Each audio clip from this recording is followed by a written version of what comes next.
है आपको कहाँ गलती हुई है?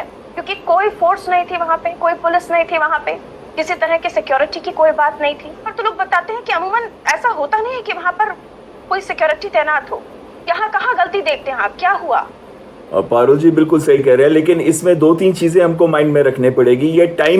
ये टाइमिंग कैसे था, इस समय क्यों अटैक किया गया। पिछले साल मैं खुद श्रीनगर गया था, वहां से मुझे अमरनाथ यात्रा पे भी जाना था, और उस समय ऐसी सिचुएशन थी, इतना अच्छा लग रहा था कश्मीर के अंदर। तो इस बार जो टाइमिंग उन्होंने देखा है कि जेडी वैंस साहब आए हुए हैं, वाइस प्रेसिडेंट यूएस के, और इंटरनेशनलाइज करने के लिए ये सही टाइम था। दूसरा, टूरिज्म एकदम नॉर्मल कंडीशन पे आ चुका था, ओवर बुकिंग्स हो गई थी, जिससे उनको लग रहा था कि ऐसा ना हो कि कश्मीर पाकिस्तान के हाथ से चला जाए। ये दूसरा मेजर रीजन था। तीसरा मेजर रीजन था कि जनरल मुनीर ने, आसिफ मुनीर ने नॉन रेजिडेंट पाकिस्तानियों को टू नेशन थ्योरी के बारे में बताया। उन्होंने बताया हिंदू मुस्लिम के डिफरेंसेस के बारे में। उन्होंने बताया कि कश्मीर उनकी जुगुलर वेन है, यानी कि उन्होंने ग्राउंड सेट कर दिया था कि कोई ना कोई मेजर इवेंट या घटना होने वाली है। और चौथा रीजन था कि जो कश्मीर की जो इकोनॉमी है वो टूरिज्म पे डिपेंड करती है, और अगर टूरिज्म को खत्म कर दिया जाए तो कश्मीर पाकिस्तान के ऊपर डिपेंडेंट होना शुरू हो जाएगा। डर जाएंगे कश्मीरी लोग। ये डर डालने के लिए उन्होंने किया। सबसे बड़ी चूक हुई इंटेलिजेंस फेलियर की। मैं आपसे बिल्कुल सहमत हूं कि इंटेलिजेंस जरूर देनी चाहिए थी। इसके लिए नेशनल सिक्योरिटी एडवाइजर को इन्वेस्टिगेशन करना चाहिए कि ये चूक क्यों हुई। और दूसरी बात यह है कि इसमें एक चीज बहुत अहम आती है कि ये जंगलों के पास जगह स्थित है, जो कुछ किलोमीटर दूर है पहलगांव से। तो ये कोई मेजर एरिया नहीं है जहां पे अर्बन एरिया हो। तो ये वो एरिया है जहां से जंगलों से बाहर निकलकर आतंकी आकर ये हमला कर सकते थे। तो कहीं ना कहीं वो चीज ने उसको हेल्प किया। लेकिन ये जरूर है कि अगर हम अपनी इंटेलिजेंस को स्ट्रांग रखते, और अगर हम देखते कि हमारे पास क्या क्या चीजें हैं, कौन सी ऐसी जगहें हैं जहां पे जो टूरिस्ट जाते हैं, अगर हम उनको सिक्योर करें, और वो चीज हमें बिल्कुल जरूर करनी चाहिए थी। आप देखते हैं कि क्या सुरक्षा एजेंसियों को किसी तरह का कोई इनपुट नहीं मिला? इंटेलिजेंस ब्यूरो फेल हो गया। राज्य सरकार के पास किसी तरह का कोई इनपुट नहीं था, वहां की पुलिस को कोई इनपुट नहीं था। चप्पे चप्पे पे वहां मिलिट्री की भी तैनाती होती है सर, किसी को कानो कान खबर नहीं हुई। इतने सारे लोग, मैं मानती हूँ आपकी बात कि वहां जंगल है, हॉर्स राइड करके ही आपको जाना पड़ता है। मिनी स्विट्जरलैंड जिसे खूबसूरत जगह कहा जाता है, वहां पर जाने में ही आपको, शायद मैं जितना याद कर रही हूँ, 40-50 मिनट तो आपको हॉर्स राइड भी आप करते हैं नॉर्मल स्पीड में, तो भी आपको लग ही जाता है। लेकिन वो टूरिस्ट एरिया है सर, वहां पर लोग जाते हैं। लोग अगर पहलगाम गए हैं तो उस एरिया में जरूर जाकर विजिट करेंगे। तो इस एरिया को क्यों सुरक्षा के लिहाज से नहीं देखा गया? देखिए, कोई नई बात तो नहीं है कि लोग आज ही से जा रहे हैं, सालों से वहां पर जा रहे हैं, तो कोई भी सुरक्षित चीज या कोई भी चौकी वहां पर नहीं। देखिए, सुरक्षा के लिहाज से तो असेसमेंट्स हर साल होती है, हर 6 महीने में होती है, हर 3 महीने में होती है, हर महीने होती है।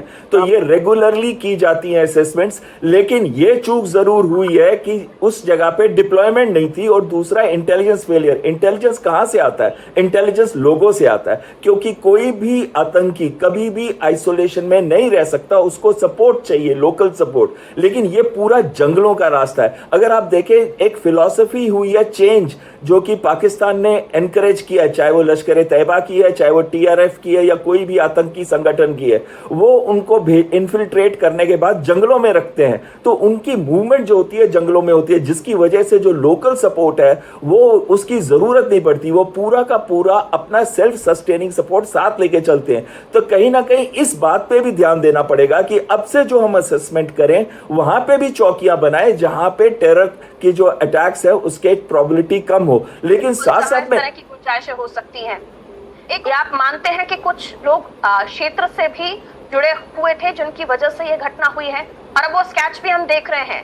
और अगर ये लोग कोई भी अगर उनसे मिला हुआ था, तो लोग जो सोर्सेस हैं, लोकल्स में ये सोर्सेस होते हैं पुलिस के, एजेंसियों के, ज्यादातर क्या होता है कि जो लोकल पुलिस होती है वो उसी विलेजेस या उसी टाउन्स या वो उसी सिटीज से होती है। उनको चप्पे चप्पे के बारे में मालूम होता है, उनको घर घर के बारे में मालूम होता है, उनके नेटवर्क जो होता है सबके साथ होता है, और वो जो भी इंटेलिजेंस गैदर करते हैं उस नेटवर्क के तरह। तो जो लोकल पुलिस होती है उसका सबसे अहम रोल होता है। मिलिट्री को वहां बनाना ही पड़ता है अपना नेटवर्क, लेकिन लोकल पुलिस का तो नेटवर्क ऑटोमेटिकली होता है, क्योंकि पुलिस के जो जवान होते हैं वो वहीं से आते हैं, कांस्टेबल्स होते हैं वो वहीं से आते हैं। उनके अपने घर होते हैं, उनको सबसे पहले उन्हीं को खबर लगती है। तो कहीं ना कहीं ये कोई मेजर चूक हुई है, या फिर ये उनको पता था और ये उस इनपुट को शायद सीरियसली ना लिया हो। और साथ साथ में एनएसए को ये इन्वेस्टिगेशन जरूर करनी चाहिए कि पहले उरी का हुआ, फिर उसके बाद पुलवामा का हुआ, अब पहलगांव का हुआ। तो कहीं ना कहीं ये जो इंटेलिजेंस फेलियर्स हैं बहुत रेगुलरली हो रहे हैं, तो इसकी इन्वेस्टिगेशन बहुत सीरियसली करनी पड़ेगी और गवर्नमेंट के अंदर भी कुछ हेड्स रोल करने चाहिए ताकि इस तरह की घटनाएं ना हो और दोबारा कश्मीरियों में जो लोग वहां पर घूमने जाते हैं उनमें विश्वास हो सके। बहुत टाइम के बाद लोग खुलकर वहां जाना शुरू किए ही थे। अभी देखिए, सबसे पहले तो डिप्लोमेटिक स्टेप्स हमको उठाने पड़ेंगे, जिसके अंदर जेडी वैंस साहब अभी यहाँ आए हुए हैं। उनकी मदद के साथ हम आइसोलेट करें पाकिस्तान को और अमेरिका को कहें कि जितने फंड्स पाकिस्तान को मिलते हैं वो टेरर की तरफ चले जाते हैं, तो जो भी एड पाकिस्तान को आती है उसको बंद कराया जाए, फाइनेंशियल एड को। दूसरी चीज है एफएटीएफ में भी ये केस लेके जाना चाहिए हमको। तीसरी चीज है कि जो पाकिस्तान को एक टेरर स्टेट की तरह हमें घोषित कर देना चाहिए, अब समय आ चुका है। चौथी चीज है कि हम पाकिस्तान के साथ अपने डिप्लोमेटिक रिलेशंस, खासकर इंडस वाटर ट्रीटी है उसको सस्पेंड कर देना चाहिए हमको, ताकि उनको ये पता चले कि आप सिर्फ हिंदुस्तान के साथ बार बार पंगा नहीं ले सकते।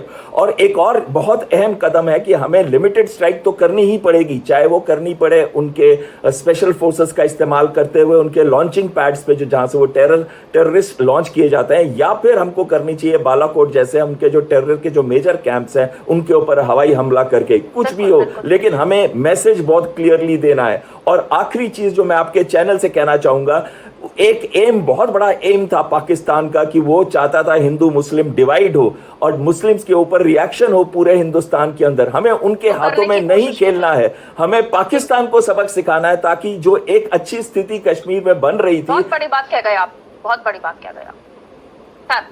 समय इतना ही इजाजत दे रहा था। अश्विंदर साहब आपका भी शुक्रिया।